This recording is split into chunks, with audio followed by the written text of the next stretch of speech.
In the early 1800s in London, something strange was happening every night for decades. People would attend a funeral for a loved one, they would watch the coffin be buried and say their goodbyes. Then they would return the following day, maybe to visit or to place flowers, only to discover the dirt disturbed and the body simply gone. And surprisingly, this wasn't a rare phenomenon. Entire graveyards were actually being emptied out. Day in, day out, bodies would go missing in the nights. But maybe strangest of all was that everyone knew this was happening, and yet it happened anyway. And eventually, this practice would escalate into something much more sinister. So in this video, we're going to go over what this strange phenomenon was, why it was happening, and the truly disturbing things it would eventually lead to. As always, viewer discretion is strongly advised.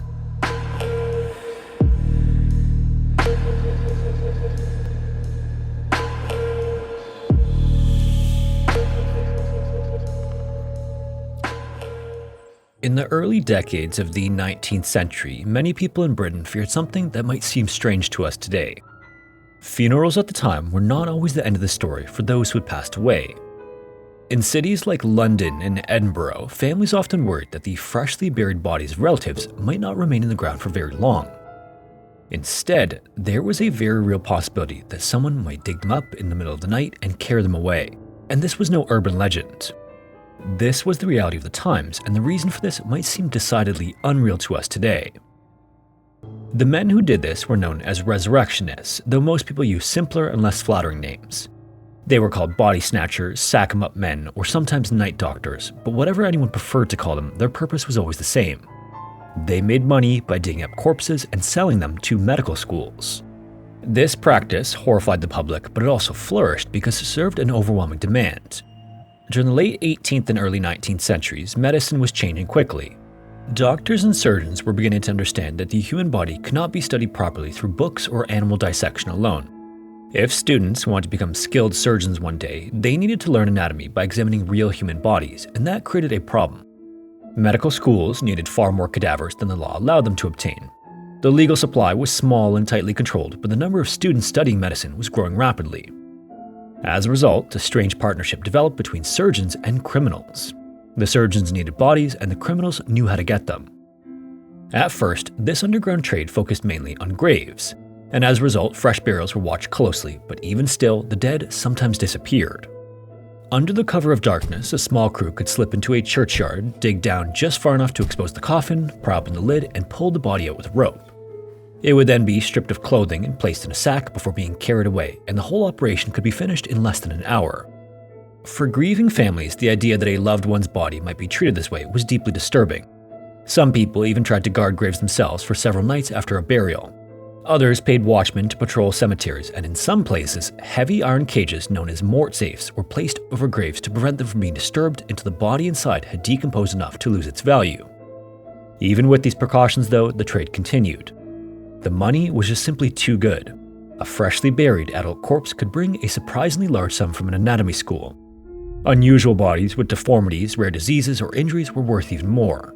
And so most resurrectionists were content to steal from graves because while it was risky work, it was highly profitable. And over time, the demand for bodies kept growing, and as the price of a corpse rose, some criminals began to see a far darker opportunity for themselves. If a body was so valuable, then why just wait around for someone to die? Why not just create the bodies themselves? That grim realization would soon lead to some of the most notorious murders in the history of 19th century Britain. Before we get into that though, how did the body trade even come to be in the first place? For a long time, the study of the human body had been heavily restricted. Religious beliefs in much of Europe treated the dissection of human remains as deeply offensive, and for centuries the practice was either forbidden or carried out but only under very limited circumstances. As a result, early medical knowledge was often based on animal dissections. That began to change though during the Renaissance period. In the 16th century, the Flemish anatomist Andreas Vesalius challenged long-held assumptions about the body by performing detailed dissections on human cadavers. His work demonstrated that many traditional anatomical teachings of the time were simply wrong, and it showed that accurate medical knowledge required direct study of the human body itself. From that point on, attitudes toward dissection slowly began to change, and by the 18th century, anatomy had become a central part of medical training. At the exact same time, British society was rapidly changing. The Industrial Revolution brought new cities, industries, and social problems, while it also encouraged scientific inquiry and medical advancement. Hospitals expanded and medical schools seemingly opened by the dozens as the profession of medicine began to gain greater respectability. This progress, however, wasn't without great difficulty. Medical students needed bodies to study, and the law provided very few. In an effort to change this while making the punishment for murder more severe, the British government passed the Murder Act of 1751. Under this law, the bodies of executed murderers could not simply be buried. Instead, they were either publicly displayed or handed over to surgeons for dissection. The idea was that this additional humiliation after death would act as a deterrent. And for a time, this arrangement provided medical schools with a modest but steady supply of cadavers. Public dissections even became something of a spectacle, with crowds sometimes gathering to witness the procedure. Even still, though, the number of bodies made available under the law was never enough to meet the demand. London and Edinburgh together were home to roughly 2,000 medical students by the early 1800s, and each year hundreds of cadavers were needed for teaching and demonstration. The number of criminals executed annually had dropped sharply, though. Where hundreds had once been sent to the gallows each year, often for relatively minor crimes, by the 19th century the number had fallen to only a few dozen as death became a punishment for more appropriate crimes. And the result was a serious shortage. Medical schools might require upwards of 500 bodies a year, but only a small fraction of that number could be obtained illegally. Students were sometimes forced to crowd around a single badly decomposed body, trying to learn what they could before the body deteriorated beyond use. In some cases, an entire group of students might be left studying little more than a preserved limb or fragment. So faced with this dilemma, many turned a blind eye to the activities of the men who could supply what the legal system couldn't, and those men were the resurrectionists. As strange as this might sound, though, the legal system made it entirely possible. At the time, the law did not consider a buried body to be property in the traditional sense. That meant that while stealing items from a grave could bring serious punishment, removing the body itself occupied a legal gray area. Because of this loophole, body snatching was rarely prosecuted as severely as ordinary grave robbing. The work of these resurrectionists was typically done after dark, and on particularly productive nights, several graves might be emptied before dawn. The bodies were then delivered to the back doors of medical schools or hospitals. Some surgeons insisted on maintaining plausible deniability, but many were well aware of where their newly acquired specimens came from. In some cases, doctors even directed resurrectionists to graves of the recently deceased patients whose illnesses they want to study more closely. And with so much money to potentially be had in the trade, it was inevitable that criminal gangs would become involved. By the early 19th century, body snatching had developed into a thriving underground business in several British cities.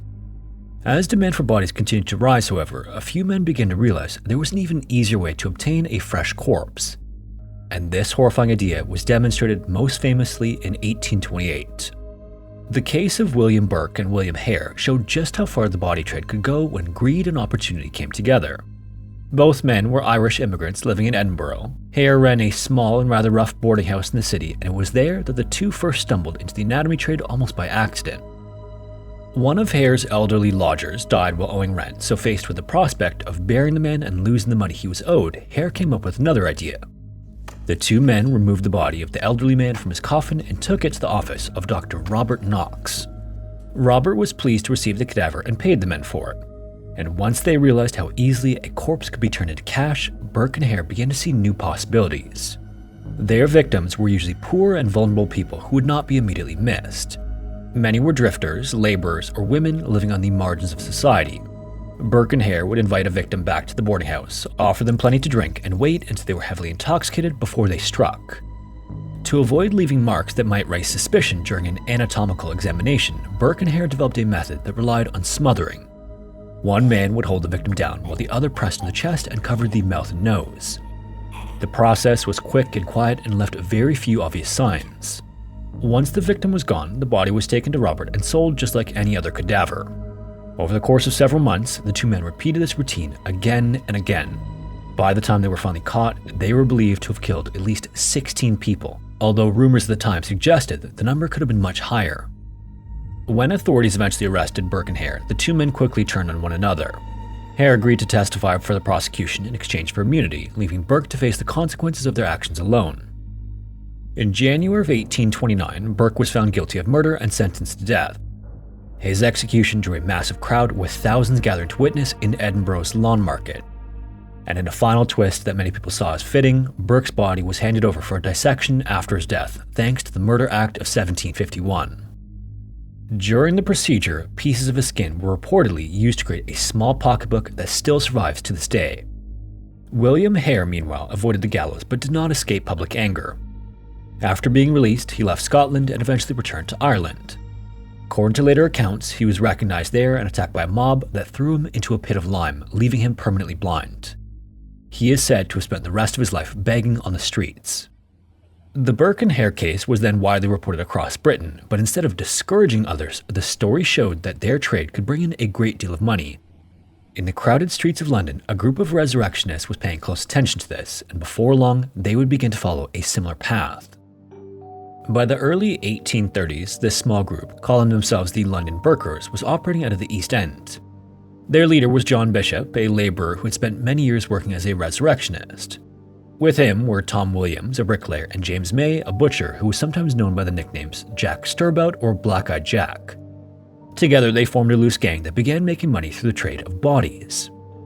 Like many resurrectionists, John and his group had connections with several medical institutions. Bodies they obtained were sometimes sold to surgeons associated with several different hospitals. The gang's activity centered around a rundown patch of ground in Benthall Green known as Nova Scotia Gardens. The area had once been used as a clay field where material was dug up for brick making. After the clay had been exhausted, the land was left scarred with pits and depressions, so it was eventually used as a dumping ground for human waste from nearby districts. Over time, a few cottages were built on the lower ground of the old clay pits.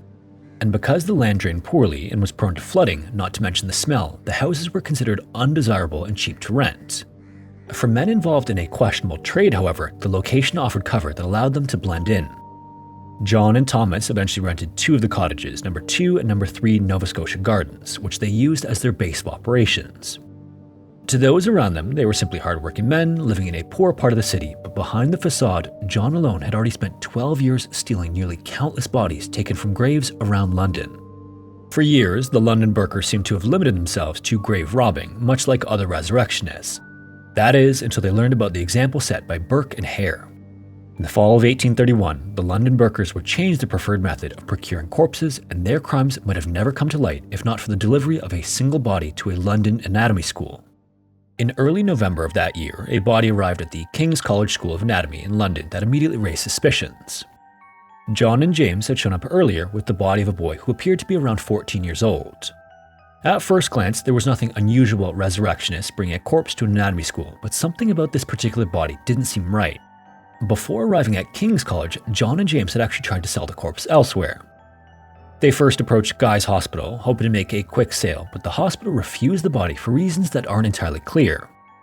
Undeterred though, the men carried the corpse to King's College and demanded 12 guineas for it. The anatomists there were only willing to offer 9, but a deal was eventually struck. The man who examined the boy was Richard Partridge, a demonstrator of anatomy at the college, and as soon as he began to look over the corpse, several details struck him as troubling. The boy's face appeared swollen and his eyes were heavily bloodshot. The limbs were rigid, suggesting that death had occurred quite recently too. Even more alarming was the overall condition of the body. It showed none of the signs a doctor would normally expect from a corpse that had been buried and then exhumed. In short, the body seemed far too fresh. Richard immediately began to suspect that the boy had not been dug up from a grave at all. If that was true, then the corpse had to have come from somewhere else. Concerned that foul play may be involved, Richard reported his suspicions to a professor of anatomy at King's College who agreed that the situation merited investigation and notified police. Officers from the police station soon arrived to examine the situation. After hearing Richard's concerns and looking at the body themselves, they came to the same conclusions he did. John, Thomas, and James were swiftly taken into custody and a formal investigation followed. Just a few days later, on November 8th, a coroner's jury convened, and after reviewing the available evidence, the jury returned with a verdict of murder. Although the jury could not yet determine exactly how the boy died, many of its members made it clear that they strongly suspected the men who had delivered the body. The police investigation soon turned its attention to the cottages at Nova Scotia Gardens, where John and Thomas lived. If the boy had indeed been murdered, the authorities believed that the truth might be found there. But what they actually discovered in those small houses would suggest that the dead boy was not the gang's only victim. On November 19th, Police Superintendent Joseph Sadler Thomas carried out a thorough search of the property, and as it progressed, several disturbing discoveries were made. Investigators found items of clothing hidden in unusual places around the property. Some garments were recovered from a well in one of the gardens, while others were discovered in a nearby outhouse. The clothing appeared to have been cut or torn violently, as if it had been stripped from someone's body rather than removed normally. Police then circulated descriptions of the garments in hopes that someone might recognize them. In the meantime, a great deal of attention remained focused on the body of the boy that started the investigation. Authorities worked to identify him, and they soon came to believe that he might be Carlo Ferrari, a young Italian boy from the region of Piedmont. Carlo had reportedly been seen in the area not long before, and like many young immigrants and travelers in London at the time, he likely supported himself through small jobs and street work. Boys in similar circumstances were often found around the markets and busy commercial districts of the city. And in fact, witnesses recalled seeing a boy matching his description carrying a small cage with 2 white mice inside. As police continued to gather evidence, the case against the accused men grew stronger, and the body itself provided troubling clues. Medical examinations suggested that he had died suddenly and violently. There were indications of a severe injury to the back of the neck, and the condition of the internal organs suggested the death occurred shortly after the victim had eaten a meal. That undigested meal, however, smelled strongly of alcohol. It was also discovered that John and Thomas had purchased half a gallon of rum at a nearby public house not long before the boy was last seen alive. Taken together, these facts painted an increasingly horrifying picture. The case soon moved toward trial, and public interest grew rapidly as the story spread throughout London. By the time the proceedings began in early December of 1831, the crime of the London Burkers had already become one of the most talked about scandals in the city. On December 2nd, John, Thomas, and James were brought before the court to answer for the death of the boy believed to be Carlo. Throughout the trial, the prosecution portrayed the men as calculating criminals who had turned a profitable business into murder. In addition to the clothing and rum as evidence of the defendant's guilt, there were also smaller details that came out during the trial.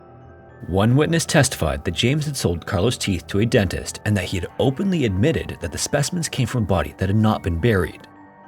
Another witness reported that the 2 white mice Carlo was seen with were later spotted in the possession of John's children, which was a particularly damning revelation. The defense, meanwhile, attempted to distance each of the men from the killing. John claimed that he had obtained the boy's body only after he had already died and insisted that neither Thomas nor James knew anything about how the corpse came into his possession.